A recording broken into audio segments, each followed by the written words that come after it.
দিনটা ছিল একটা অলস ছুটির দিন, কারণ এই দিন ছিল হোলি। বাইরে সবাই রং দিয়ে নিজেদেরকে রাঙাতে ব্যস্ত থাকলেও আমি ব্যস্ত ছিলাম এই থালাটাকে রং তুলি দিয়ে রাঙাতেই।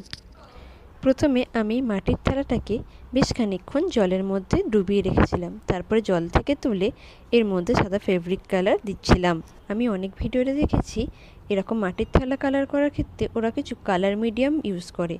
আমার কাছে ওসব ছিল না, তাই আমি এমনি জল দিয়ে আর এই ফেব্রিক কালারটাই লাগাচ্ছিলাম। হয়তো ওর জন্যই আমার এই প্রথমে সাদা রঙটা এরকম দেখতে লাগছিল। তবে আমার মনে হয় আমি এখানে এইটা ভুল করেছি যে আমার আর একবারও এই সাদা কোটটা করা উচিত ছিল, তাহলে হয়তো রঙটা আরও ভালো ফুটতো। একবার সাদা রঙটা করে নেওয়ার পর আমি এই থালাটার উপরে যে ড্রয়িংটা করব সেটা করে নিচ্ছিলাম। আমি এই ছবিটা গুগল থেকে পেয়েছিলাম, আমার বেশ ভালো লেগেছিল। একটা গরু ছিল আর বেশ কয়েকটা পদ্ম ফুল পদ্ম পাতা ছিল।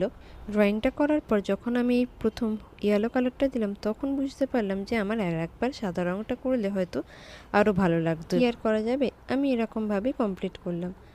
কীরকম হয়েছে জানিও কিন্তু। আজকের ভিডিওটাই অবধি, টাটা।